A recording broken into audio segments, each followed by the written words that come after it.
Mes chers étudiants, bonjour. Aujourd'hui, nous allons voir dans le règne animal un embranchement qui est très important parce que le nombre d'espèces qu'il y a dans cet embranchement est très important, à savoir l'embranchement des arthropodes. Alors cet embranchement des arthropodes, il fait partie du sous-règne des eumétazoaires, c'est-à-dire des métazoaires vrais. Ce sont des espèces bien sûr pluricellulaires. On va voir la section des bilateria, ça veut dire qu'ils présentent une symétrie bilatérale, et ce sont des célomates, étant donné que nous avons la présence de célomes. Alors comme exemple d'embranchement des arthropodes, nous allons voir les crustacés tels que les homards, les crevettes, etc. Nous avons les insectes également, que nous connaissons, tels que les mouches, les moustiques, les coccinelles, etc. Et nous allons voir également l'embranchement des arachnides, bien sûr, tels que nous allons trouver le scorpion, les araignées, etc. Ou c'est ce qu'on appelle les chélicérates en général. Alors, pourquoi on les appelle les arthropodes? Quels sont les caractères généraux, si vous voulez, de ces animaux-là? Alors, arthron, en latin, veut dire articulation. Podos veut dire pied. Donc, ce sont des métazoaires triploblastiques, bien sûr, qui sont des célomates, protostomiens, hyponeuriens, asymétrie bilatérale, mais qui se caractérisent par des pattes qui sont articulées, qui présentent des articulations telles que ce que nous avons au niveau de notre bras. Nous avons une articulation à ce niveau-là et à ce niveau-là. Là, on voit que chez les arthropodes, parce que arthron, c'est articulation, podos, c'est pieds ou pattes, donc ils se caractérisent par des appendices qui sont articulés ou un corps généralement qui est articulé. Mais le critère essentiel des arthropodes sont des pattes qui sont articulées, que ce soit chez les chélicérates ou bien chez les autres arthropodes ou les antennates tels que les crustacés ou les insectes, nous avons ces pattes qui sont articulées. Alors leur corps, il est métamérisé. Donc nous allons trouver la présence de, bien sûr, métamères qui sont reliés les uns aux autres, comme ce qu'on observe ici. Par des membranes qui sont également articulaires, telles que ce que nous avons vu chez les annélides, mais bien sûr, la métamérisation va différer au niveau des arthropodes, chose que nous allons voir tout à l'heure. Toutefois, pour les métamères, chaque métamère porte généralement une paire d'appendices qui est articulée. Alors, leur développement est entrecoupé par mues. Donc, lorsque nous avons étudié l'embranchement des nématelmènes, je vous ai expliqué qu'est-ce que c'est que la mue et je vais la réexpliquer tout à l'heure lorsque nous allons étudier le cycle de développement essentiellement chez les insectes. Donc, on voit que cet insecte-là est en train de changer en quelque sorte cette peau-là, ou cette cuticule, qu'on dit cuticule, et ça donne ce qu'on appelle l'exuvie. C'est ce qu'on appelle une mue. Alors pour toujours dans cette morphologie externe, alors nous allons étudier le tégument. Le tégument, c'est le revêtement externe, bien sûr, des arthropodes. Alors généralement, il est dur, tout dépend bien sûr des groupes que nous allons étudier, et nous avons les segments qui sont reliés, qui sont agencés en segments articulés et qui sont reliés les uns aux autres, comme ce qu'on observe ici. Nous avons ce tégument qui est très dur chez le homard, chez ce crustacé-là, mais malgré ça, nous avons un corps qui est souple, qui permet le déplacement bien sûr de l'animal.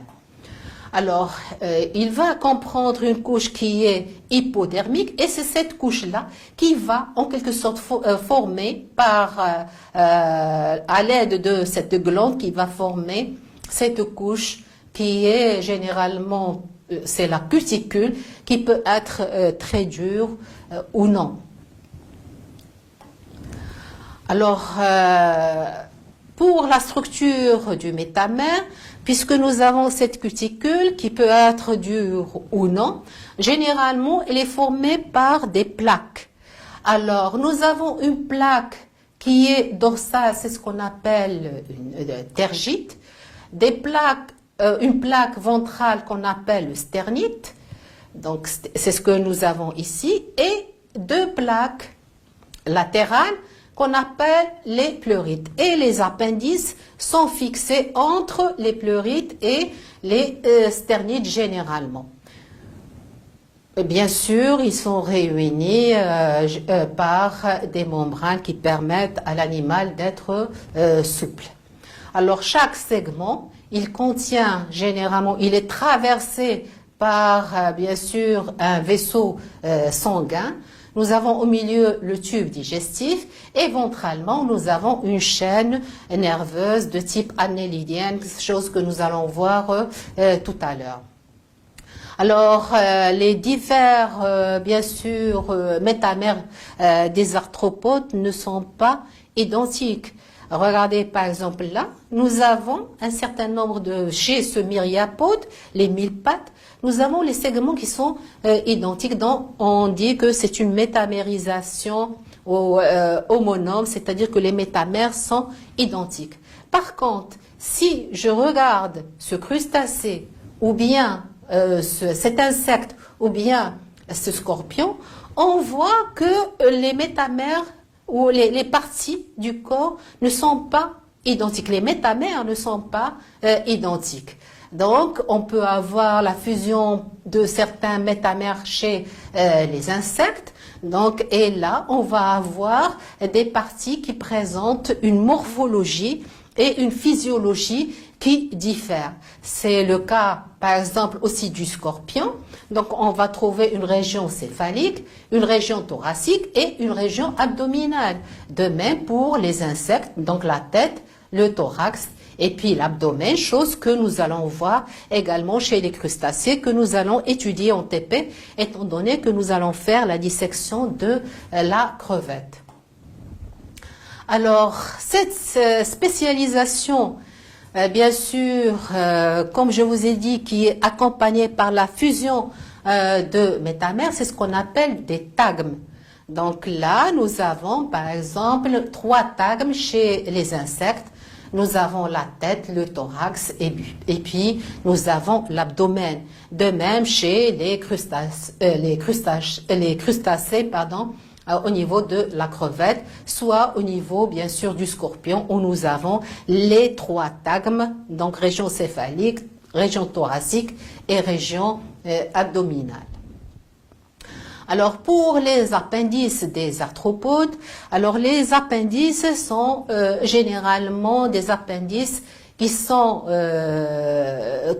portés par chaque métamère et qui sont des appendices qui sont articulés. On peut voir l'articulation, si vous voulez, des pattes chez ce criquet-là. Elle est très évidente. On peut l'observer très très bien.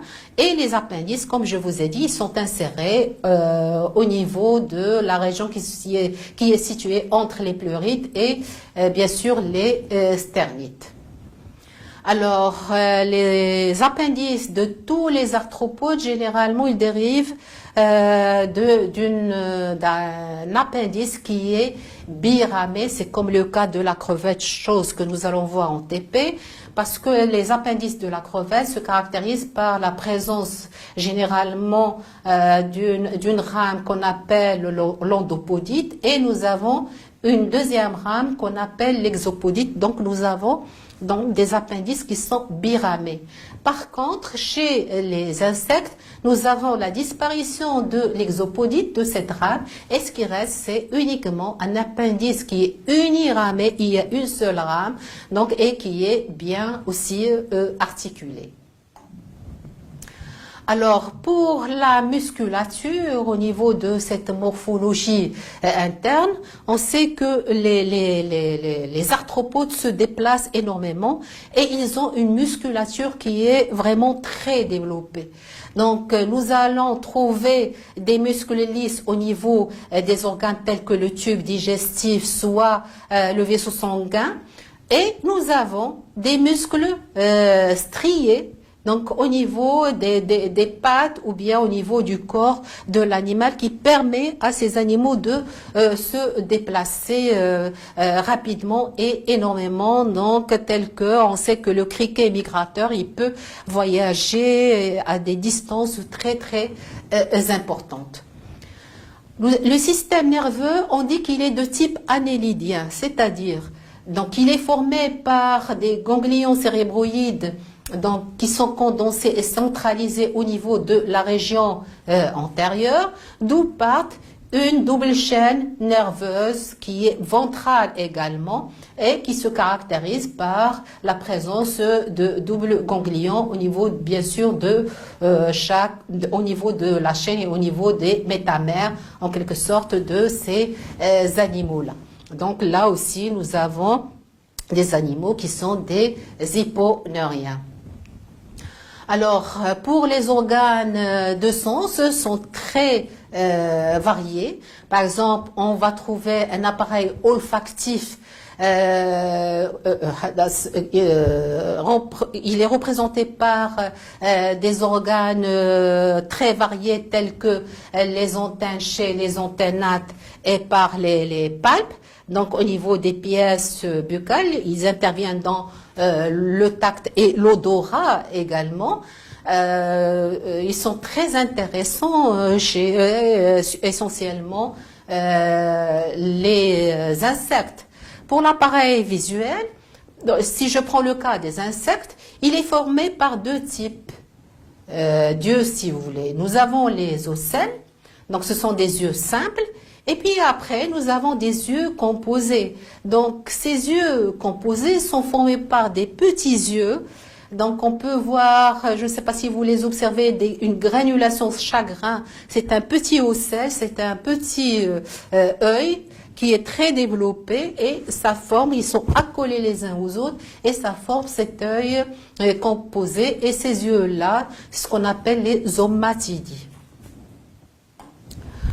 Alors, pour l'appareil digestif, il est constitué de trois zones. Une zone antérieure qu'on appelle le stomodéum. Alors, le stomodéum, généralement, c'est un estomac qui est un estomac masticateur, qui est plus ou moins complexe. D'accord, il présente bien sûr des régions spécialisées telles que l'esophage, le pharynx et le gésier. Et bien sûr, nous avons là où il y a la bouche et les pièces buccales, donc qui diffèrent selon le régime alimentaire, bien sûr, des arthropodes. Nous avons également une zone moyenne qu'on appelle le mésentérant. Donc là, c'est l'intestin, c'est l'équivalent de l'intestin et qui joue le rôle dans la digestion. Et la partie terminale de l'intestin, c'est ce qu'on appelle le proctodéum. Donc c'est en quelque sorte, si vous voulez, la région où on va avoir la libération des déchets par, bien sûr, un orifice qui est l'anus, étant donné que le tube digestif chez les arthropodes est complet avec la présence de la bouche et de l'anus. Alors l'appareil respiratoire, tout dépend bien sûr des espèces. Il y a des espèces qui vivent dans l'eau et dans ce cas-là, la respiration sera bronchiale, elle va se faire à l'aide de bronchies, alors que les espèces qui sont aériennes, la respiration elle est trachéenne, elle se fait à l'aide de trachées, chose qu'on observe à ce niveau-là et bien sûr regardez les trachées qui traversent tout le corps de ce criquet. Alors les orifices par lesquels pénètre ou sort l'eau se fait les échanges gazeux, c'est ce qu'on appelle les stigmates, généralement se trouvent dans la région latérale, bien sûr, par exemple dans le cas des insectes, Donc, elle se trouve dans la région latérale. Donc, la respiration, elle peut être trachéenne comme elle peut être branchiale. La respiration branchiale chez les insectes aquatiques, trachéenne chez les espèces aériennes, comme on peut avoir des espèces qui présentent des poumons, et dans ce cas-là, on va avoir la respiration pulmonaire. On trouve ça chez certains chélicères, tels que le scorpion. Voilà, si je reviens au trachée, regardez, c'est ce qui est en blanc. Donc c'est un système qui est très ramifié à l'intérieur du corps pour que les échanges gazeux se fassent au niveau des différents, bien sûr, organes. Alors, l'appareil circulatoire, il n'est pas clos, comme ce que nous avons vu tout à l'heure chez les mollusques. Donc, on va avoir un cœur, donc une région qui est contractile, avec bien sûr un vaisseau dorsal, mais nous avons le sang va passer dans des cavités périviscérales ou sinus, si vous voulez, où baignent bien sûr les organes. Alors voilà, on peut voir, si vous voulez, ce cœur-là avec cette aorte dorsale d'où elle donne le sang au niveau des cavités là où baignent en quelque sorte les organes.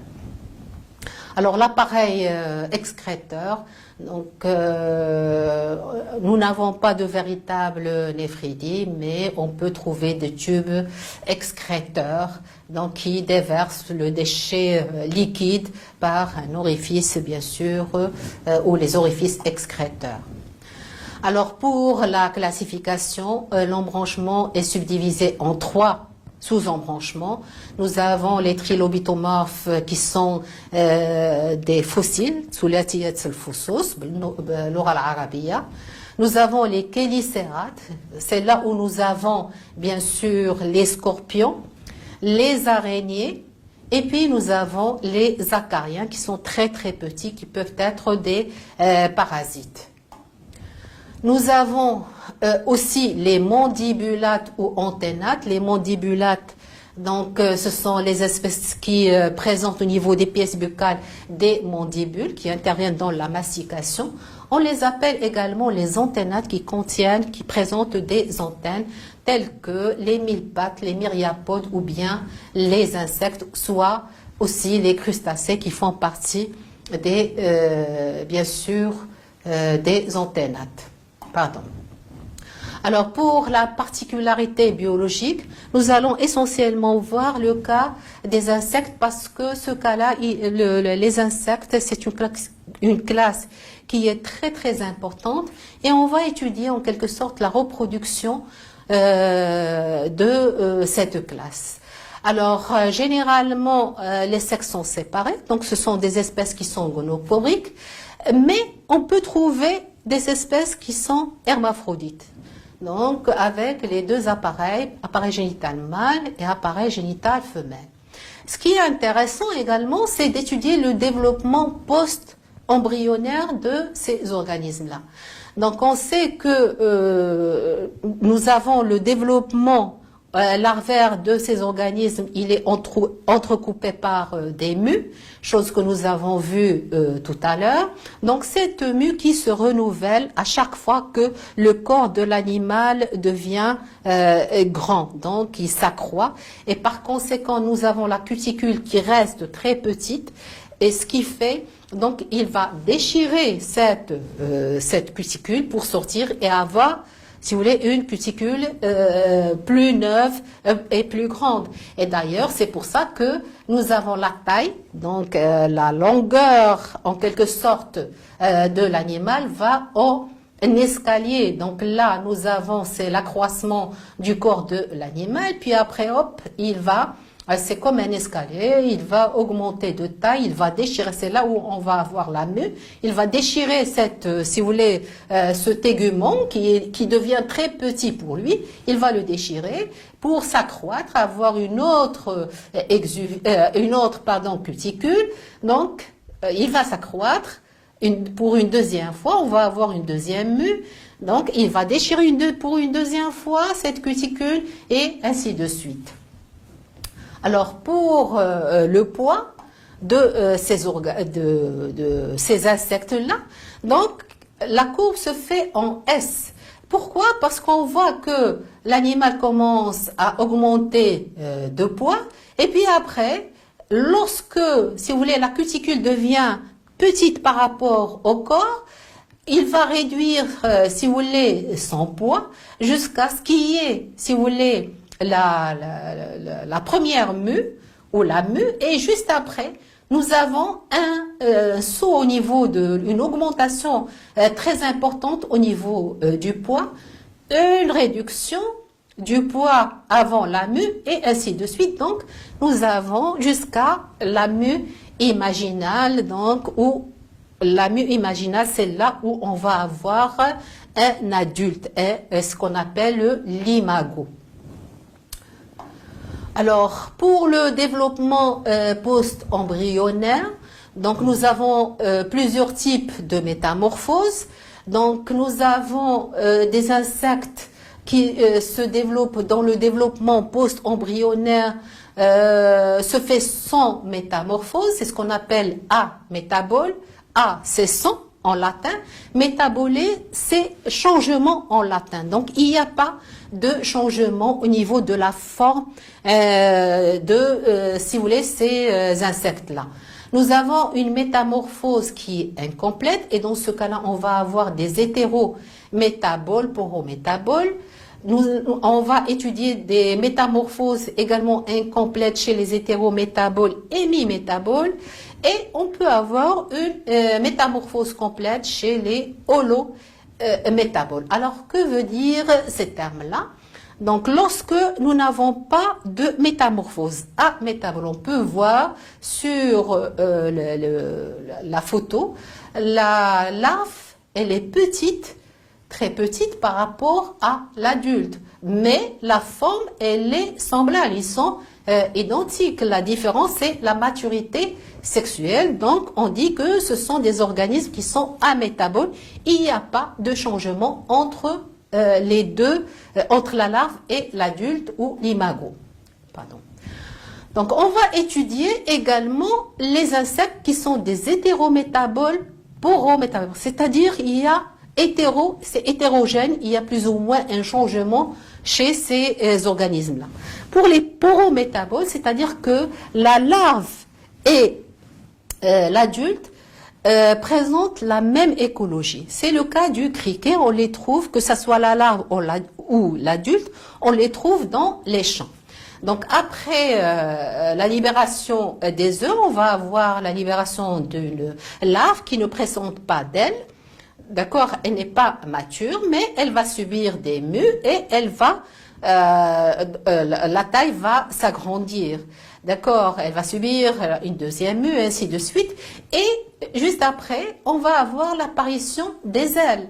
Donc vous voyez que là, la larve et l'adulte se ressemblent plus ou moins. Pourquoi? Parce que là, on n'a pas, chez la larve, il n'y a pas d'ailes. Donc, alors qu'on le voit au cours de la croissance de l'animal. Et puis après, au cours de la mue imaginale, c'est-à-dire là où on va avoir l'imago, on va avoir un développement de des ailes qui devient spectaculaire, avec la maturité également sexuelle, le développement de l'appareil génital en général. Donc, je répète, pour les porométaboles, la larve et l'adulte se trouvent, ils ont la même écologie, ils ont pratiquement la même forme, à l'exception de l'absence de certains organes chez la larve. Alors, pour les hémimétaboles, c'est le cas, par exemple, de la libellule ou bien de la demoiselle. Là, la larve et l'adulte n'ont pas la même écologie, étant donné que la larve, elle est généralement aquatique. Donc, après la libération des œufs, donc on va avoir le développement d'une larve qui est aquatique, qui va subir une mue, si vous voulez, nymphale pour donner donc qui va donner bien sûr un adulte qui est ailé. D'accord. Et après la mue imaginale, donc on va avoir la maturité sexuelle.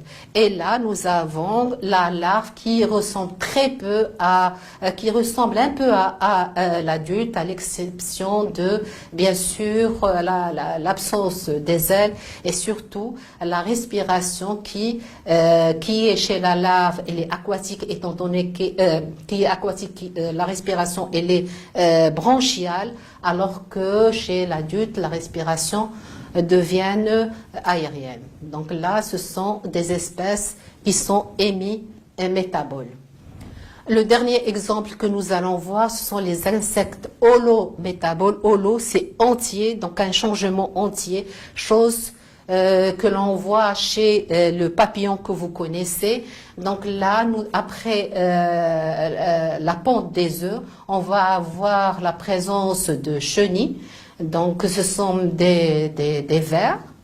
Ça ressemble à des vers, mais c'est ce qu'on appelle des chenilles qui vont subir des mues. Ils vont entrer dans une phase latente. Donc on va avoir la chrysalide ou le stade nymphal.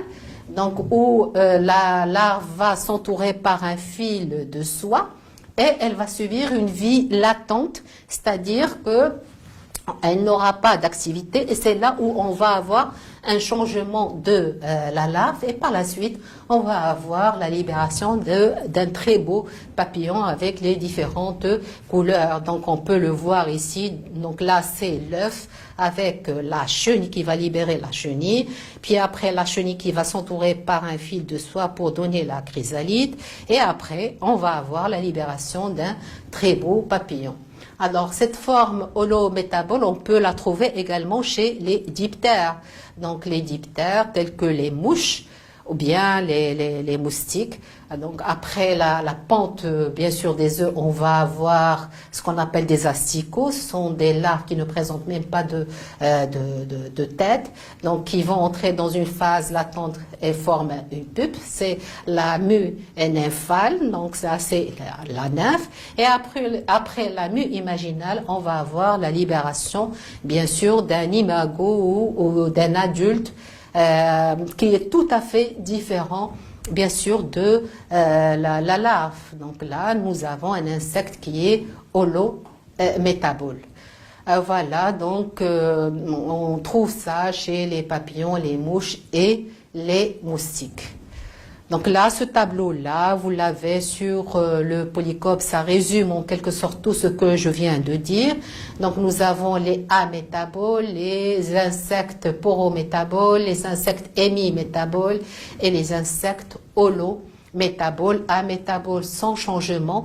Donc la larve et l'adulte se ressemblent. Pour les porométaboles, la larve et l'adulte se ressemblent plus ou moins avec l'absence de quelques organes et ils ont la même écologie. Pour les hémimétaboles, la larve et l'adulte n'ont pas la même écologie. La larve est généralement aquatique alors que l'adulte est aérien et dans ce cas-là, nous avons bien sûr l'absence de certains organes et même, par exemple, l'appareil respiratoire change, donc ça passe de la respiration branchiale à une respiration trachéenne.